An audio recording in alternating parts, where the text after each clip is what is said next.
Hey everybody, how's it going? Welcome back to episode 64. Happy Tuesday night. I hope everybody's week is going great so far. We had yesterday off, which majority of a lot of people did have yesterday off. So it was nice to have an extra day, but tough to get back into it. Yeah, for sure. I set up my office back in our daughter's bedroom since she left back to school, as I mentioned, and working with kittens It's a challenge. has been fun. Speaking of which, Here comes Gordy. hi buddy. Come here. Literally the cat that's on the table right now, I had to put her down from my desk about 20 times today. Say hi. And it's I don't know, my desk was like catnip or something, because as soon as I started working, she kept on jumping up and walking across my keyboard, walking across She found a little something. like that. She's a pretty cat though, you gotta admit. Pretty much all day. But one cute part of the afternoon was she fell asleep on our daughter's bed, and so I just kind of laid down next to her for a second, and then kind of put my hand I was gonna pet her stomach, and then she wrapped her arm around me, and her face was this close to me, and I was I almost cried. I was this is for losing a cat that we had for so long, Yeah. You feel nothing can replace that cat. But they are. I'm getting teary-eyed thinking about it. They're good Talk cats. amongst yourselves. Right. But yeah, it's been really fun. And just little things that you don't remember that kittens do, of just any little tiny hair tie, any little, they found Nerf gun things that our kids Little had darts. when they were younger. There's Little must be darts. some And it had to have been 15 years ago or something Yeah. like that, because they're, And then here they come up from the basement. They've got one in their mouth and another one. They eat a lot too. They do I eat think a they lot. eat more. These two 7-month-old kittens Babies. eat. Yeah, they eat more than the three adult male cats we had. They drink more water, and I think they make a bigger mess in the litter box. Yeah. It's pretty amazing. So it's been quite fun having them around. Just and they have there's certain time of crazy hour, which is mid morning, where they just zoom back and forth and up and down the stairs. Well, in that's the hallway. most of the morning, I think. Yeah. They do it early, then they do it again. And they do it at night too sometimes. Yeah, around news time, then they're just crazy, Right. running back. Well, and I don't forth blame them everything. for that. Yeah, we don't watch the news anymore. Yeah. At least on TV. Basically, that's right. It's too much. It is. Too stressful. We had a successful drop-off. We showed a picture in our stories of dropping off our daughter Claire at college, which is bittersweet. We loved having her home. We know that she was excited to get back to campus and get back to kind of a normal kind of life as much as she can. But it's also weird because everything's closed. It's Right. not like people are walking around the campus and, sightseeing and stuff like that. Right, and now, when we dropped her off in the fall, you could actually go into restaurants. They had sort of limited capacity, but now it's things aren't really open. And we were only physically there for 15 minutes. 15, 20 minutes. It was crazy. We Yeah. left about 11 o'clock in the morning, and we were back home by 4:30 4:30, maybe. Yeah. So 5.5 hours, most of which was driving, Mm-hmm. because it's roughly 2.5 hours. And each Jennifer way. playing Scrabble. Yeah, on my that's phone. true. So yeah, it's just weird because you just kind of you feel bad just dropping and leaving, but then it's there's nothing to do, and I think she was anxious to see what friends were back on campus already. I know she had a Target Yeah, trip she and one planned. of her friends were going to go to Target. Which is exciting. So yeah, it was a successful drop off and just super quick. We had some snow, but nothing that was super bad or dangerous or anything like that. So that was good. Although I do think the National Weather Service has gotten a little out of control with the warnings that show up on your phone, because they made it seem like it was going to be, blinding snow and all that. Blizzard conditions, And it was nothing. everything. Yeah. And even now, they have another National Weather Service thing about snow, and it's a dusting. So it's Yeah. we live in Chicago. You don't And need to say it's a national.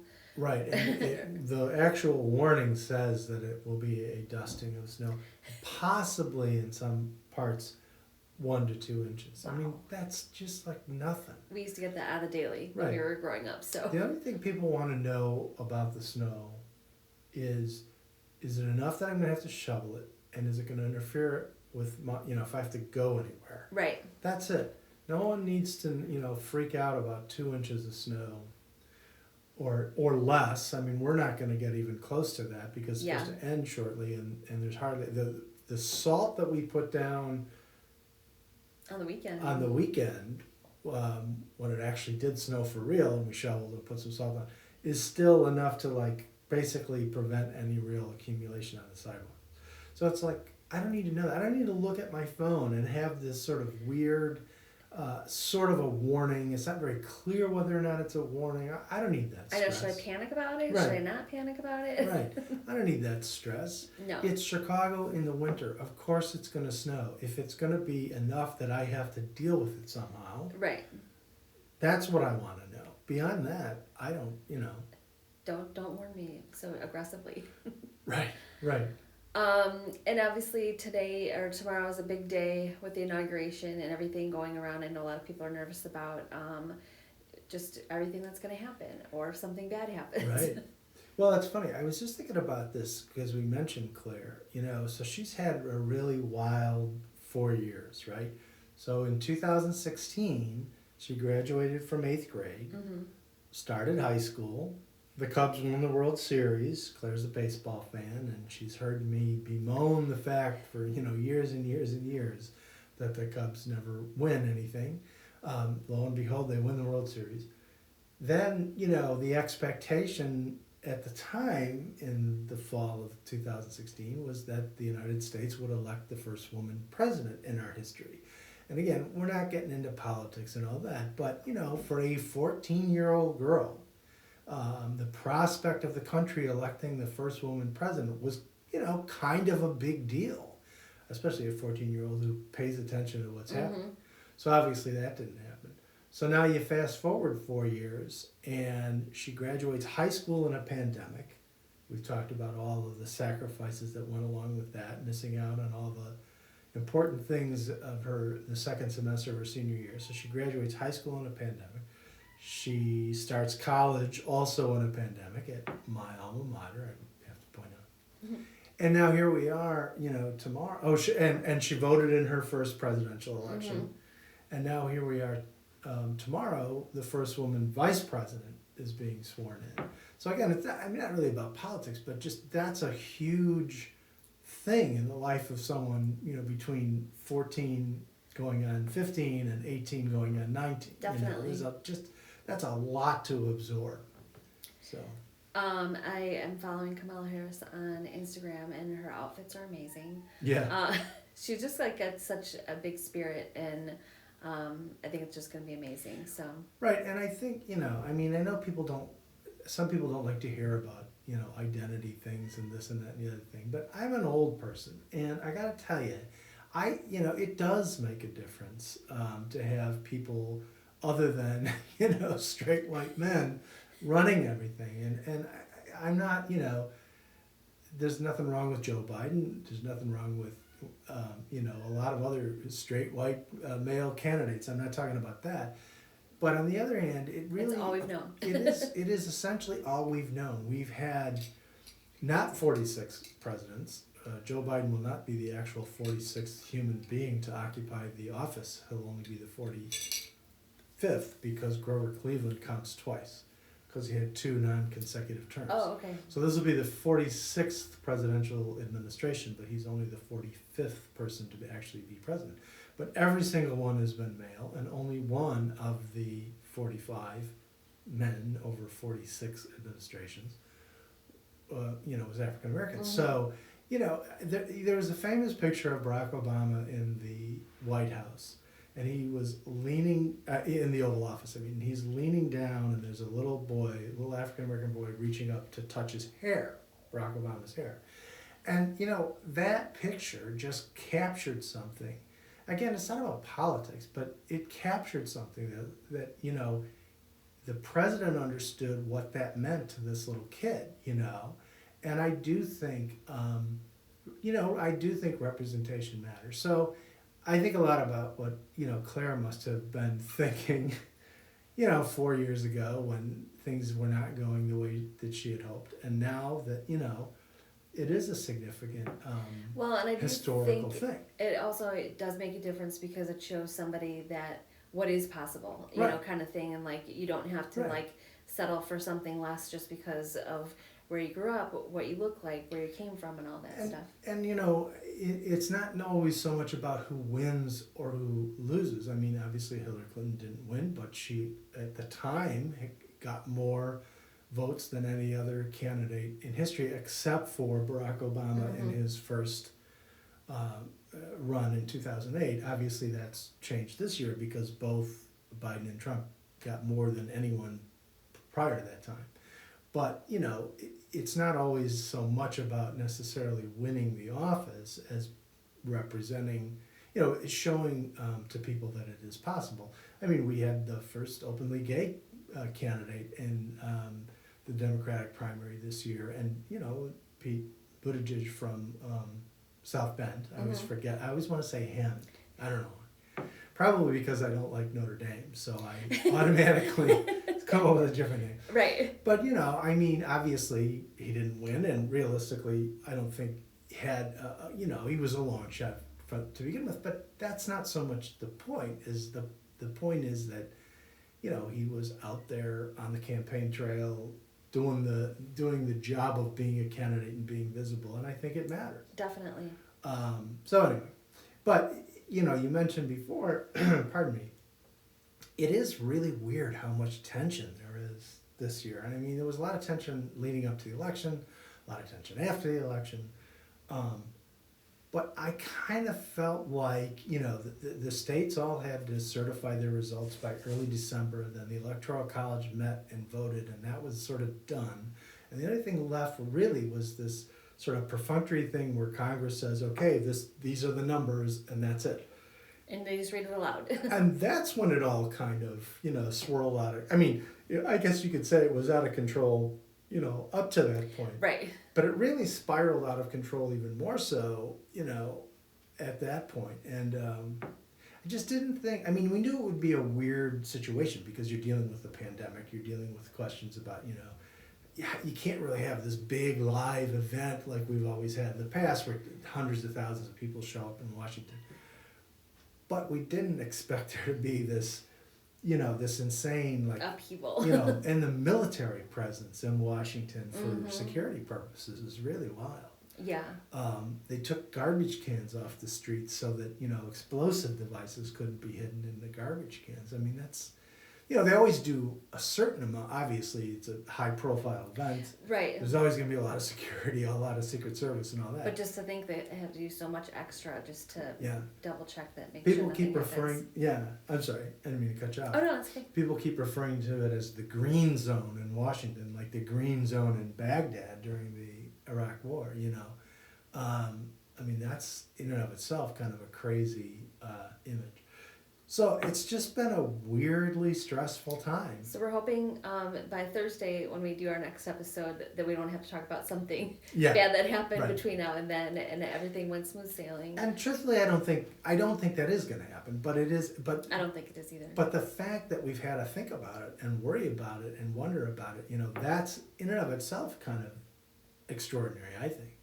I'm definitely going to watch it just while I'm working tomorrow, just to kind of have it in the background, just to see how it goes, kind of thing. I remember the 2008 inauguration when obviously Barack Obama won. Well, I guess it was in 2009, but after the 2008 election, I remember thinking, my dad, I think, would have been really impressed and would have liked Barack Obama a lot. I think my dad would have too.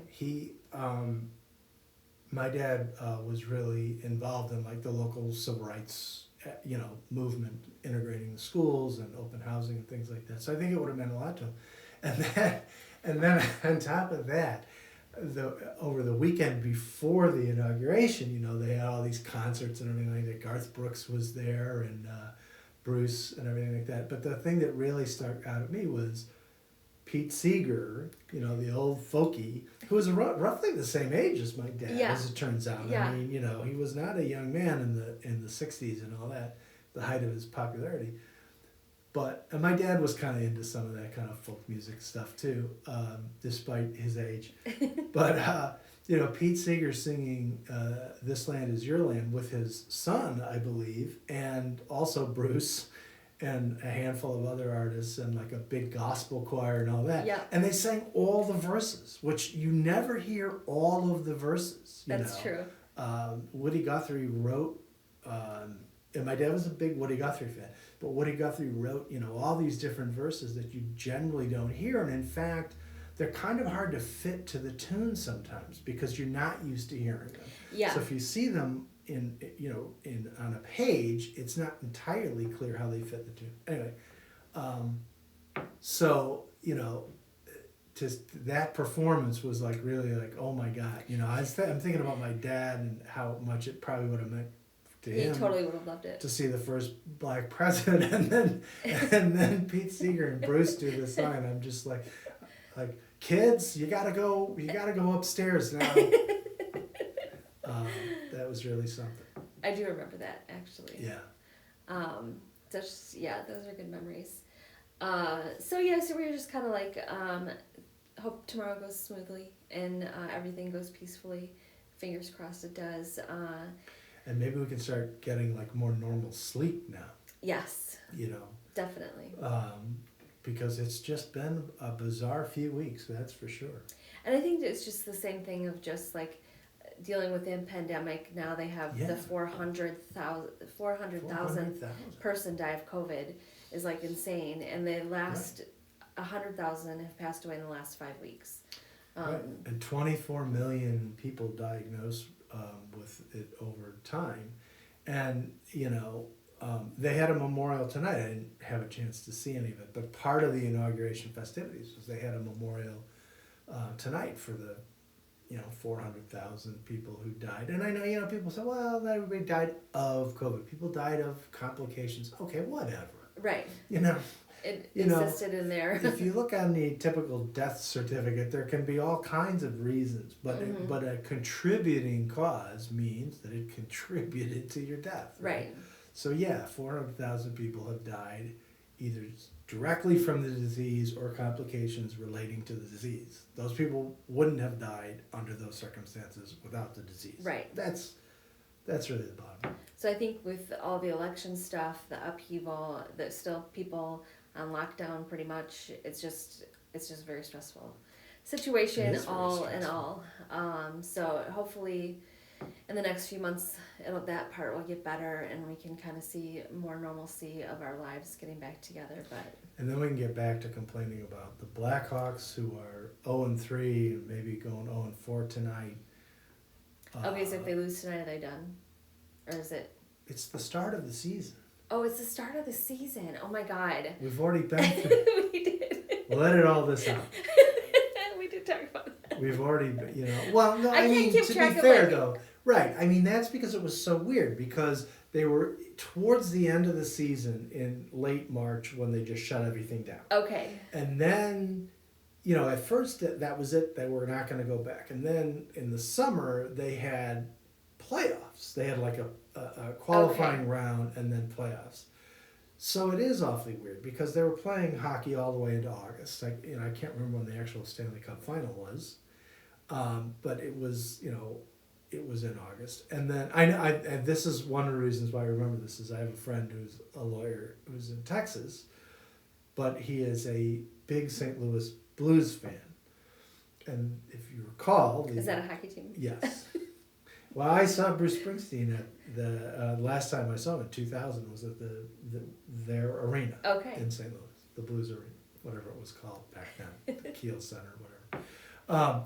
But so the Blues won the Stanley Cup in 2019, and it was their first ever Stanley Cup.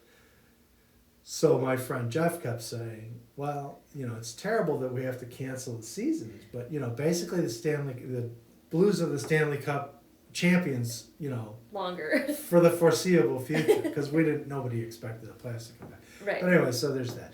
Then of course you got the Cubs have basically sold off the entire team. They're doing like a Jerry Reinsdorf late '90s Bulls thing where they just get rid of everybody. Starting from scratch. Right. However, in Jerry Reinsdorf's defense, they won 6 championships in 8 years. So Yeah. he waited until then to jettison the entire team and bring in Tim Floyd and all that. Right. So the Cubs have won, as we know, one World Series, And the problem when they do that is then it's not expected that you're going to have a winning team because it's like we're building, kind of thing. So it's like starting from scratch means 3 to 5 years of trying to figure it out. I don't know. It's kind of sad. Anyway, so I don't know. That's another stressful thing. It is. Watching the Blackhawks implode and watching the Cubs get rid of the entire team. And the Bulls are doing all right, but it's early in the season, so we don't really know what we'll to see make what of happens. So that's our week so far and all the news that we have. But leave a comment below if you're planning on watching the inauguration. We will definitely talk to you on Thursday and have a good rest of the couple days. Talk to you later. Bye. Bye.